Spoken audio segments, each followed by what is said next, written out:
आयशा, खदीजा मेरी वो बीवी थी कि जब लोगों ने मेरा इनकार किया तब वो मुझ पर ईमान लाई।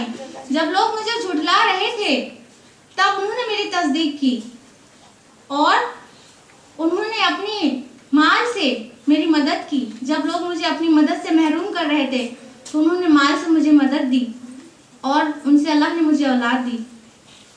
तो ये है शोहर की मोहब्बत जो कि हासिल हो सकती है बीवी के सही कोऑपरेशन से।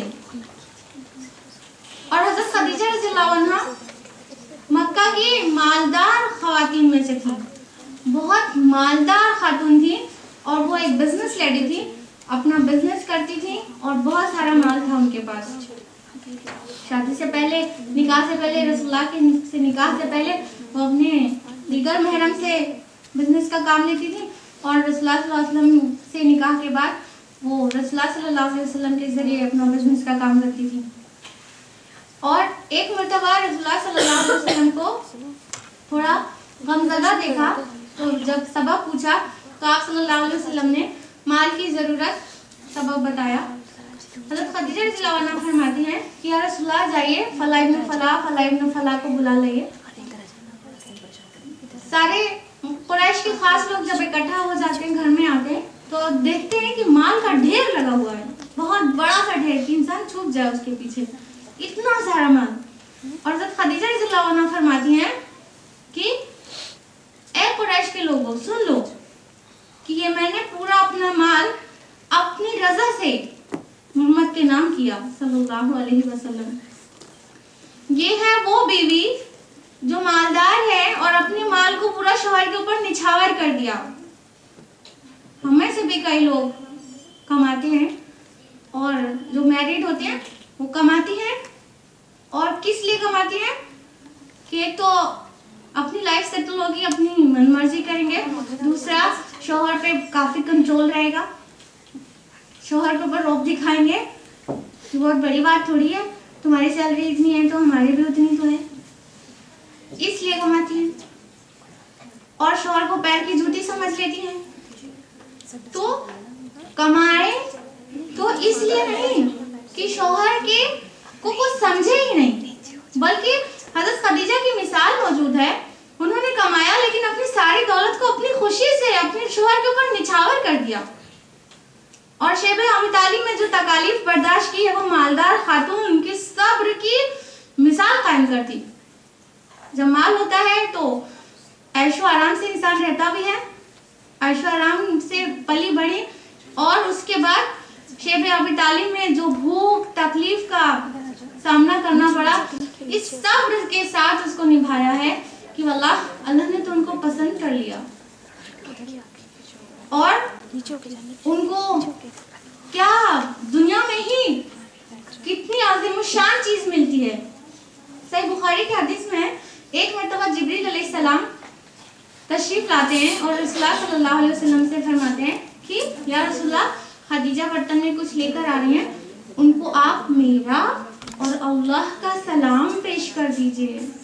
सुभान अल्लाह, एक खातून, एक औरत, एक लेडी को ये शर्फ हासिल है कि उसको तमाम मलाइका के सरदार, फरिश्तों के सरदार जिब्रील अलैहिस्सलाम सलाम पेश कर रहे हैं और अल्लाह ताला सलाम भेज रहा है। अभी दुनिया में ही जन्नत में क्या ऐशो आराम होगा, क्या इज्जत होगी, उसका तो हम तसव्वुर भी नहीं कर सकते।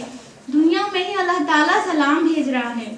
ये भी तो एक औरत थी, ये भी तो एक खातून थी, उनके अंदर भी जज्बात एहसासात होंगे, उनके अंदर भी नफ्स होगा, उनकी भी कुछ ख्वाहिशात होंगी, कमाती भी थी, क्यों गुरूर नहीं हो गया।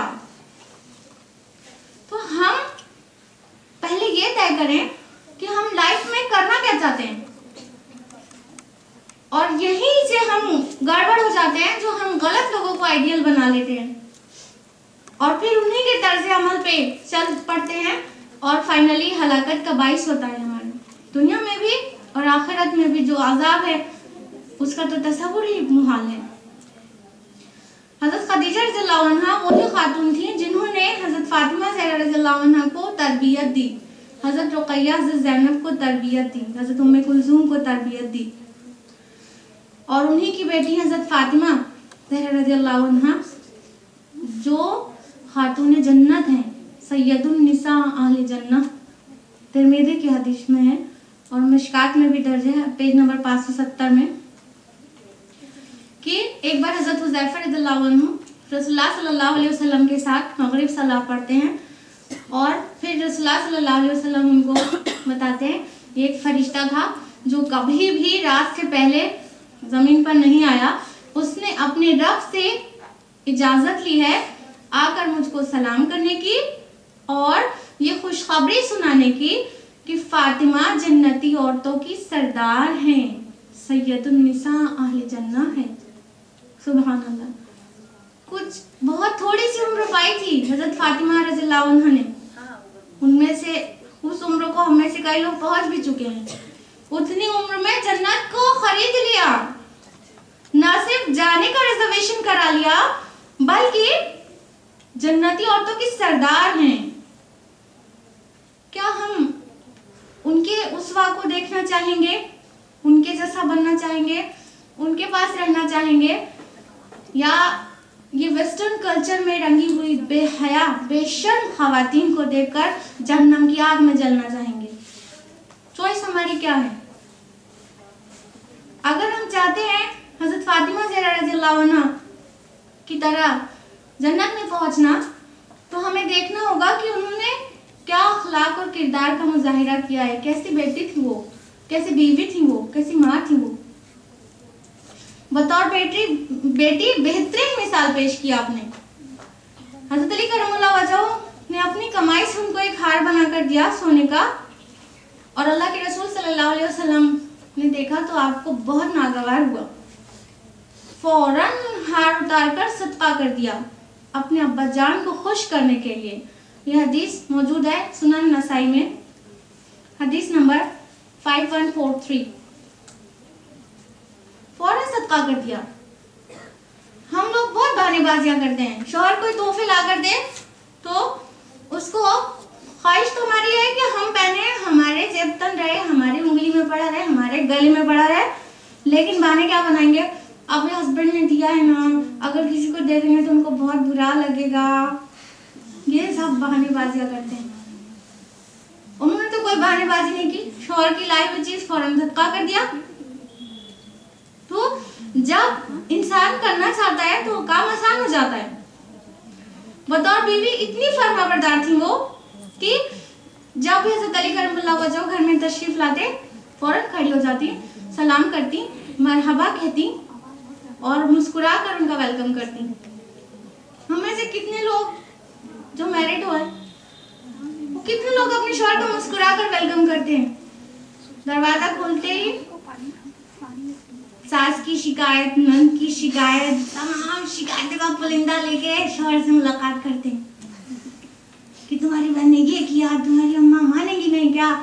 बस अब सोचिए, इमेजिन कीजिए कि अल्लाह ताला ने औरत को जिस लिए बनाया, जो फैमिली खुशहाल रखने के लिए, जो उसका असल मकसद है, वो भूल गई और शौहर को कोऑपरेट करना, उसके सामने मुस्कुरा कर बात करना, उसके गम को हल्का करना, उसको करने के बजाय वो शिकायत पुलिंदा लेकर उससे मुलाकात करती है। ऐसी बीवी होना अच्छी बात है? हजरत फातिमा रज़ियल्लाहु अन्हा निहायत साबिरा खातून थी। हजरत अली करमुल्लाह वजह फुकराए साहबा में से थे। बुनियादी जरूरियात की चीजें नहीं थी उनके पास, और हजरत फातिमा रज़ियल्लाहु अन्हा ने उसी में आराम से एडजस्ट किया और बगैर किसी शिकवे शिकायत के सारा काम घर में खुद करती। हाथ में छाले पड़ जाते उनके, बच्चों की परवरिश, गोद में लेना, तब भी जुबान जिक्र इलाही से तर रहती थी। एक मर्तबा हजरत हसन हुसैन रज़ियल्लाहु अन्हुमा बीमार हो गए तो हजरत अली और फातिमा रज़ियल्लाहु अन्हुमा ने नजर मानी 3 रोजे रखने की। जब वो लोग अच्छे हो गए तो दोनों ने रोजे स्टार्ट किए, जबकि खाने को कुछ भी नहीं था। फाके की हालत में रोजा शुरू हो गया। उसके बाद रोजे की हालत में हजरत अली करमुल्लाह वजह पड़ोस से, जो कि यहूदी था जिसका नाम शमऊन था, उससे उजरत पर एक ऊन का गट्ठा ले आए कि मोहम्मद की बेटी इसको काट देगी, धागा बना देगी और 300 जो तय हुआ उजरत और उसको लेकर आए। हज़रत फातिमा रज़ियल्लाहु अन्हा ने रोजे की हालत में उसका 1/3 एक दिन में ऊन काटा और उससे 100 जौ मिला जो लाया गया घर में, और उसके बाद उसको पीसा, सान के रोटियां बनाई, 5 रोटियां बनाई, एक अपने लिए, एक अपने शौहर के लिए, 2 अपने बच्चों के लिए और एक खातिमा के लिए। 5 रोटियां बनाई और इफ्तार के वक्त लेकर बैठे। जैसे ही इफ्तार होने वाला था उससे पहले बाहर किसी मिस्कीन ने आवाज लगा दी। हज़रत अली ने इजाजत मांगी, हज़रत फातिमा ने कहा दे दीजिए। सारी रोटियां दे दी गई सवाली को और बगैर इफ्तार के अगले दिन का रोजा शुरू हो गया। दूसरा दिन हो जाता है, फिर 1/3 ऊन काटती है और फिर 100 जो आता है और फिर 5 रोटियां बनती हैं और फिर इफ्तार का वक्त आता है। इफ्तार के लिए बैठते हैं, बाहर किसी यतीम ने सदा लगा दी। वो रोटियां फिर यतीम को दे दी जाती हैं और भूख की हालत में इसी तरह तीसरे दिन का रोजा शुरू हो जाता है। तीसरे दिन जब रोजा खोलने चलते हैं उसी तरह, तो फिर एक कैदी मांग लेता है और फिर वो रोटियां कैदी को दे दी जाती हैं और 3 दिन हो जाता है, इफ्तार नहीं होता। अगला दिन रोजा तो नहीं रहता लेकिन फाका रहता है। हज़रत अली करमुल्लाह वजह सीधे खड़े नहीं हो पा रहे हैं, पेट कमर से लगा जा रहा है। हज़रत फातिमा का भी यही हाल है। हज़रत अली करमुल्लाह वजह अपने दोनों बच्चों को लेकर रसूलुल्लाह सल्लल्लाहु अलैहि वसल्लम के पास जाते हैं। रसूलुल्लाह सल्लल्लाहु अलैहि वसल्लम फरमाते हैं कि अली तुम्हारी ये हालत देखी नहीं जाती, चलो फातिमा के पास चलते हैं। जब आते हैं दोनों तो देखते हैं हज़रत फातिमा ज़हरा रज़ियल्लाहु अन्हा भूख से बदहाल सलाह पढ़ रही हैं, नमाज पर खड़ी नजर आती हैं। अल्लाह के रसूल सल्लल्लाहु अलैहि वसल्लम हज़रत फातिमा ज़हरा रज़ियल्लाहु अन्हा के लिए दुआए खैर करते हैं और फिर वही आ जाती है आप पर, और वो वही की आयत रिकॉर्डेड है सूरह अद-दहर में, सूरह नंबर 76 आयत नंबर 8।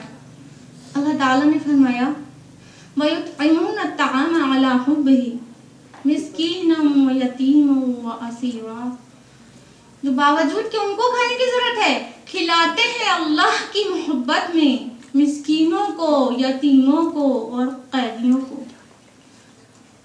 जब सब्र इस दर्जे का हो तो क्यों ना अल्लाह कुरान में याद करें, कुरान में तारीफ करें, कुरान में जिक्र करें। हम मानते हैं कि आज हम कोई भी अमल कर गुजरे लेकिन कोई वही नहीं आने वाली, हमारा नाम कुरान में दर्ज नहीं होने वाला, लेकिन अल्लाह आज भी अस्समी है, अल बसीर है, वो देख रहा है, वो सुन रहा है। चाहे कोई वही ना आए मगर अल्लाह ताला देख रहा है, वो मलाइका की जमात में हमारा नाम लेगा, हमारी तारीफ करेगा। इंसानों की जमात से बहुत आला फरिश्तों की जमात में नाम लिया जाएगा। तो हमको इन खवातीन को उसवा बनाना चाहिए कि बेहया, बेढंगी, दुनिया परस्त, मटेरियलिस्टिक लेडीज को, कि जो दुनिया की कमाने में और दुनिया के नशे में इस कदर चूर हैं कि उन्होंने अपनी कोई हदें ही मुकर्रर नहीं कर रखी हैं।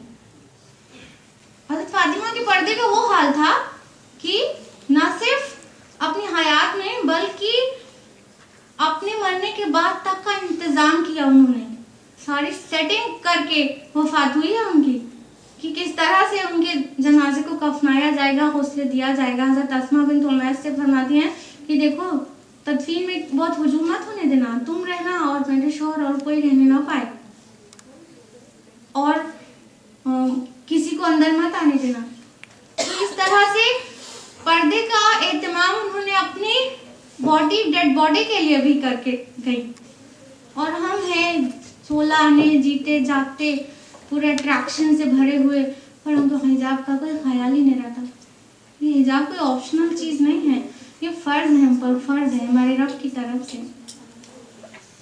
हम तो सोचते हैं कि जब तक हमारा फिगर नहीं दिखेगा तब तक हम स्मार्ट नहीं लगेंगे, तो हमारा पूरा गेटअप ही चेंज हो गया है। वेस्टर्न कल्चर पे हम बिल्कुल कॉपी करने लगे उसको। ये हमको कहाँ लेकर जाएगा? हज़रत आयशा रज़ियल्लाहु अन्हा जो भी रसूलुल्लाह सल्लल्लाहु अलैहि वसल्लम की बहुत अजीज बीवी थी और आप उनसे भी बहुत मोहब्बत करते थे, वो इस कदर आलिमा खातून थी कि आज के दौर में ऐसी मिसाल मिलना मुश्किल है, नामुमकिन है। बल्कि हज़रत आयशा वो खातून है जब वो सिर्फ 18 साल की थी तभी रसूलुल्लाह सल्लल्लाहु अलैहि वसल्लम की वफात हुई। 18 साल की थी और पूरे 48 साल उन्होंने 48 ईयर आलम बेवागी में गुजारे, बेवा की तरह। लेकिन इन तमाम अरसे में इंसानों के लिए, मुस्लिम उम्मा के लिए रुश्दो हिदायत का और इल्म अक्ल फन का एक अजीम सरचश्मा बन गई। साहबा कराम रज़ियल्लाहु अन्हुम अजमाइन, जय्यद साहबा कराम, उनसे मसले मसाइल पूछने के लिए आते, उनसे अपनी प्रॉब्लम सॉल्व कराने के लिए आते। हज़रत अबू मूसा अशअरी रज़ियल्लाहु अन्हु फरमाते हैं कि हमको ऐसा कोई मसला पेश ना आता जिसका सल्यूशन, जिसका जवाब हज़रत आयशा के पास ना हो। यानी हर मौजू पर हज़रत आयशा को रसूलुल्लाह सल्लल्लाहु अलैहि वसल्लम का उस्वा, उनका नमूना मालूम था। हज़रत आयशा रज़ियल्लाहु अन्हा से 2210 अहादीस मरवी हैं। 2210 अहादीस की नरेटर है हज़रत आयशा रज़ियल्लाहु अन्हा। और हज़रत उर्वा बिन जुबैर जो कि आपके शागिर्द हैं, स्टूडेंट भी और भांजे भी, वो कहते हैं मैंने इल्म में, कुरान सुन्नत के फिक़ह में और शेर व अदब में और तारीख में, हिसाब के इल्म में, मैथमेटिक्स में हज़रत आयशा के जैसा इंसान नहीं देखा। कई सहाबा कराम, हज़रत मुआविया रज़ियल्लाहु अन्हु फरमाते हैं कि मैंने हज़रत आयशा जैसा फसीहुल लिसान नहीं देखा। ज़बान की उतनी रिच थी, बेहतरीन खतीब, बहुत उम्दा खुतबा देने वाली। ये तमाम सहाबा कराम को गाइड कर रही हैं। 88 उलमा को उन्होंने तालीम दी। She was scholar of scholars. 88 उलमा को हज़रत आयशा रज़ियल्लाहु अन्हा। हज़रत उर्वा बिन जुबैर फरमाते हैं अपनी खाला से कि मैं आप पर जितना गौर करता हूँ मुझे उतना ही ताज्जुब होता है। मैं देखता हूँ जब कि आपको दीन का फहम सबसे ज़्यादा है तो मैं सोचता हूँ क्या बात है, आप रसूलुल्लाह सल्लल्लाहु अलैहि वसल्लम की ज़ौजा हैं। जब मैं देखता हूँ आपको अरब की हिस्ट्री और शेर व अदब में महारत है, तारीख में महारत है, तो सोचता हूँ क्या बात है, आप अबू बकर की बेटी हैं।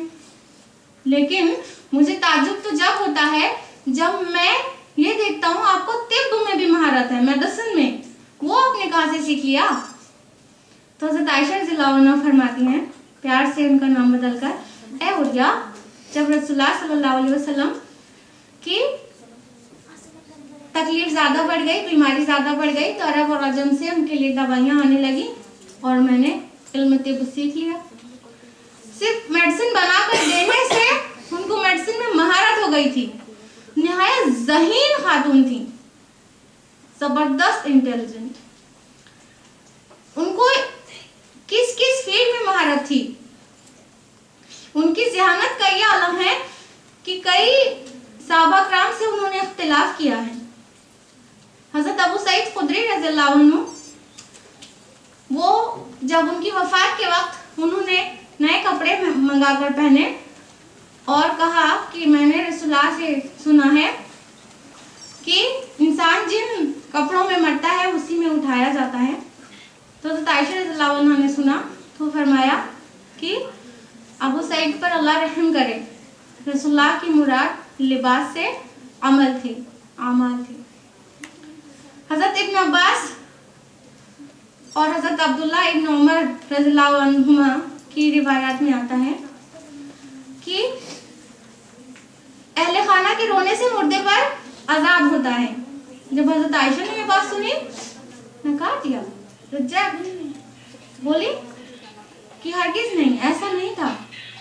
एक मर्तबा एक यहूदिया का जनाजा जा रहा था और उसके अहले खाना, उसके घर वाले रो रहे थे, तो अल्लाह के रसूल सल्लल्लाहु अलैहि वसल्लम ने फरमाया कि ये लोग रो रहे हैं और उस पर अज़ाब हो रहा है, यानी दोनों का आपस में रिलेशन नहीं है, और फौरन